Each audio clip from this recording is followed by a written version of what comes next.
Hello friends, कैसे आप सब लोग? And thanks for watching my channel. तो एक और हफ्ता ख़त्म हो चुका है और जिस तर्ज पे और जिस लेवल्स पे आके और जैसा बिहेवियर निफ्टी और बैंक निफ्टी के चार्ट ने दिखाया वो कहीं से भी अच्छा नहीं है। तो मैंने 2025 का, अभी 2025 गुजरे हुए एक ही हफ्ता हुआ है या 10 दिन हुए हैं। उसके बीच में दो वीडियोस 2025 से रिलेटेड, निफ्टी और बैंक निफ्टी से रिलेटेड मैंने बनाए थे इस सीरीज़ में। तो मैंने ये 2025 का, हमने पहले बात तो पहले 3 से 4 महीने में क्या हो सकता है, एक ब्रॉड व्यू वहाँ पे दिखाया था। और उसके बाद ये जो गुज़रा अभी, पिछले जो 5 दिन गुजरे हैं वो किस तरीके से गुजरे हैं आपने भी देखा है।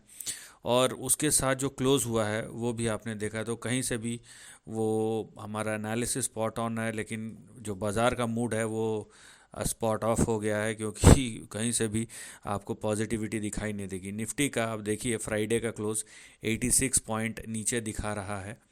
वहीं बैंक निफ्टी में 750 पॉइंट की पिटाई हुई है, लगभग लगभग 1.5% की। जिस पे अगर हम पिछले 5 दिन का परफॉर्मेंस देखें तो निफ्टी लगभग लगभग 600 पॉइंट यानी 2.5%, 2.5%। और बैंक निफ्टी देखिए लगभग लगभग 2000 पॉइंट, 3.83%। अब यहाँ पे देखिए, अब ये ट्रेंड में डेंट मारना शुरू हो गया है।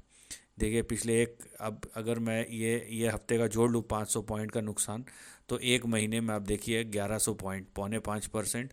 और 6 महीने आप देखेंगे, अब पहले 6 महीने में थोड़ा सा फ्लैट था। अगर हम पिछले हफ्ते का, अगर आपने वीडियो नहीं देखा है तो आप देखिए, 6 महीने का जो परफॉर्मेंस था पिछले हफ्ते तक फ्लैट था, अब वो नेगेटिव हो गया है। वहीं बैंक निफ्टी, अब देखिए ये जो 2000 पॉइंट का एडिशनल क्रैकडाउन हुआ उसके वजह से पिछले एक महीने में निफ्टी 9% गिरा है, 4800 पॉइंट। और वहीं पिछले 6 महीने में ये देखिए एक ट्रेंड ब्रेक डाउन है। यहाँ पे क्लियरली दिख रहा है कि एक रेंज में चल रहा था, वह फ्रेश ब्रेक डाउन हुआ है और लगभग लगभग 650, 3400 पॉइंट नीचे है। और लगभग लगभग 6.5%। तो ये जो ये पिछले 5 दिन का, मतलब ये जो हफ्ता गया है, 3 से लेके या 5 6 7 8, 6 7 8 9 10, ये जो 5 दिन गुजरा है, इसने ट्रेंड को और डेंट मारा है। और इसके पीछे सिर्फ निफ्टी बैंक निफ्टी ही जिम्मेदार नहीं है, क्योंकि और ख़ासकर निफ्टी, क्योंकि यहाँ पे देखिए निफ्टी ऑटो भी 1.25%। उसके बाद निफ्टी एफएमसीजी आप देखिए 0.6%। एक निफ्टी आईटी था जो आउट ऑफ द ब्लू, इसने रिजल्ट यहाँ पे रिएक्शन दिखेगा कि 3.5% के आसपास ऊपर है।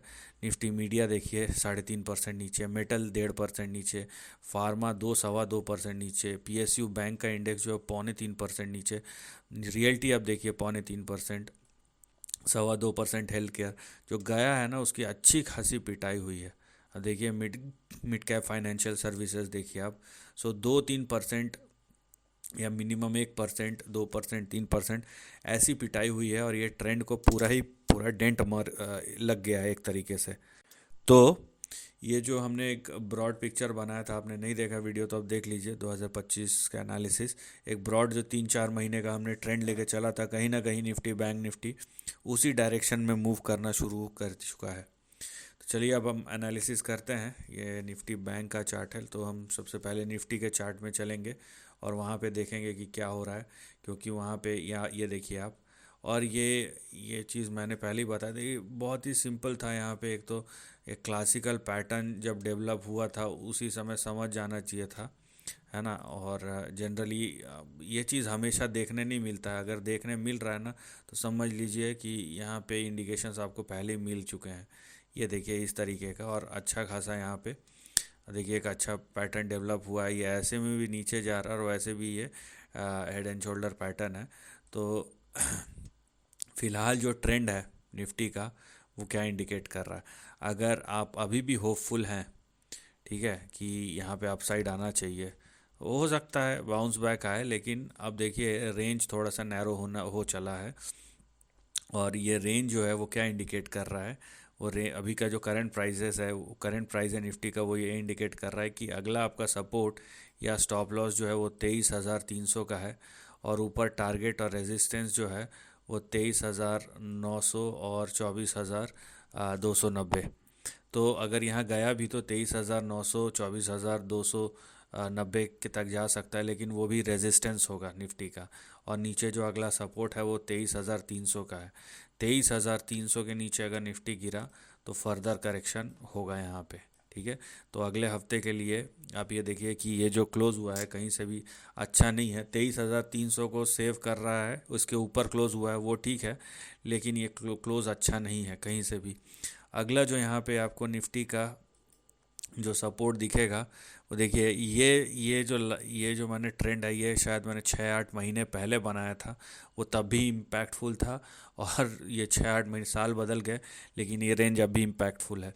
तो यहाँ पे बात यह है कि हम टाइम नहीं कर सकते, लेकिन over a period of time कुछ चीज़ें जो नज़र आ जाती है। आप यहाँ पे देखिए इस रेंज को, ये मैंने 2024 में बहुत बार बनाया था, और जिन्होंने देखा उनको पता होगा, नहीं देखा तो कहाँ से पता होगा। तो यहाँ पे देखिए, अगर ये 23,300 के नीचे जाता है तो निफ्टी का जो अगला बड़ा सपोर्ट होगा वो कहीं ना कहीं 21,500 से 22,150 इस रेंज के बीच में होगा। तो इसको अब आपको ध्यान देना है। बस यहाँ पे फ़िलहाल ये है, क्लोज तो वीक है, लेकिन क्या ये निफ्टी जो है वो 23,300 के नीचे जा रहा है या नहीं जा रहा है। अगर ये गिर गया 23,300 के नीचे और उसके नीचे ट्रेड किया, तो बहुत हाई प्रोबेबिलिटी है कि ये 21,500 से लेके 22,150 इस रेंज की ओर अग्रसर होगा, जहाँ पे आपको शायद अगला सपोर्ट मिल सके। लेकिन वो भी डिपेंड करता है कि बाज़ार का परफॉर्मेंस और उसका बिहेवियर कैसा रहता है। अब चलते हैं निफ्टी बैंक के तरफ। और निफ्टी बैंक ने इस बार जो वो लचड़ भचड़ चल रहा था कुछ हफ्तों से, अब देखिए यहाँ पे निफ्टी बैंक में आपको रेंज ब्रेकडाउन दिखेगा। ठीक है, निफ्टी बैंक में क्लियरली आपको रेंज ब्रेकडाउन दिखेगा, और ये पिछले हफ्ते मैंने एक्सप्लेन किया था सॉरी। तो निफ्टी बैंक के लिए मैंने एक्सप्लेन किया था, ये पिछले हफ्ते भी बताया था कि ये आपका सपोर्ट लेवल है, और ये पिछले, अब देखिए, कई महीनों का सपोर्ट लेवल है। तो ये अच्छा खासा, ये टेक्निकल टर्म पे ये अच्छा खासा ब्रेकडाउन हुआ है। ये आप देख सकते हैं लगभग लगभग जून 2024, तो 6-7 महीने से ये जो दो लेवल्स थे, कौन कौन से, निफ्टी बैंक के, ये देखिए आप, 50,000 और 49,640, 645, तो 50,000 और 49,645 ये आपके बड़े सपोर्ट थे। अब यहाँ पे फ्रेश ब्रेकडाउन हुआ, फ्रेश रेंज ब्रेकडाउन।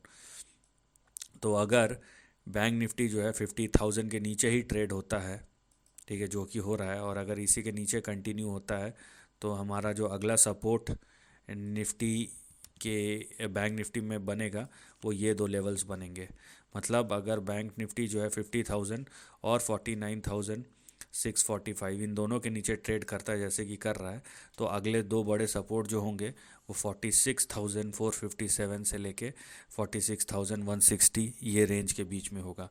मैं ये नहीं बोल रहा हूँ कि ये फाइनल क्लोज है या यहाँ से बाउंस बैक आएगा या ऐसा कुछ, लेकिन मैं ये भी नहीं बोल सकता कि ये क्या बोलते हैं, मार्केट क्रैश करेगा। ये बोलना सही नहीं होगा। यहाँ पे एक चीज़ हुआ है कि यहाँ पे एक जो सपोर्ट बन सकता था, ये देखिए, ये यहाँ पे सपोर्ट लेना चाहिए था 50,000 के आसपास, लेकिन उसके नीचे एकदम धड़धड़ा के गिर गया है। तो यहाँ पे आपको दिख रहा है कि वीकनेस कितना ज़्यादा है। तो यहाँ पे एक फ्रेश वीकनेस आया, फ्रेश वीकनेस आपको निफ्टी बैंक निफ्टी में दिखेगा, लेकिन फ्रेश वीकनेस के साथ निफ्टी बैंक में आपको फ्रेश ब्रेकडाउन भी दिखेगा। तो हम स्टेप बाय स्टेप चलेंगे, इसलिए आपके जो अगले दो बड़ों सपोर्ट लेवल है वो 46,160 से लेके 46,450 460 के बीच में है। तो स्टे अलर्ट। और निफ्टी बैंक निफ्टी में अगर आप देखेंगे टेक्निकली, मैं 2-3% का करेक्शन बोल रहा हूँ, लेकिन ब्रॉडर मार्केट में इसका इम्पैक्ट बहुत बड़ा होगा। और पिछले साल भी मैंने ये स्टेटमेंट दिया था, और वो भी ट्रू है और हो रहा है कि निफ्टी मिड कैप और स्मॉल कैप, मतलब निफ्टी मिड कैप नहीं, ओवरऑल जो मिड कैप है, स्मॉल कैप है, आपको हो सकता है जो मेन लाइन इंडेक्स है निफ्टी सेंसेक्स या निफ्टी बैंक, उसमें 10% करेक्शन दिखे, लेकिन मिड कैप इंडेक्स में आपको या उसके स्टॉक्स में आपको बहुत जोर की पिटाई होती हुई दिखेगी, क्योंकि ये हर बार ऐसे ही होता है कि इंडेक्स 30-40% गिर जाए और स्टॉक्स जो है उनकी 60-70-80% पिटाई हो जाए। तो मेन जो वहाँ पे डिक्लाइन आएगा उस साइड आएगा। लेकिन क्योंकि हम हफ्ते भर की बात कर रहे हैं, पिछले 5 दिन और अगले 5 दिन, जो पिछले 5 दिन गुजरे बाज़ार में और अगले 5 दिन जो आने वाले हैं, तो उस तर्ज पे यहाँ पे आपको फ्रेश वीकनेस निफ्टी और बैंक निफ्टी दोनों में देखने मिल रहा है। So this is the end of the video. Thanks for watching.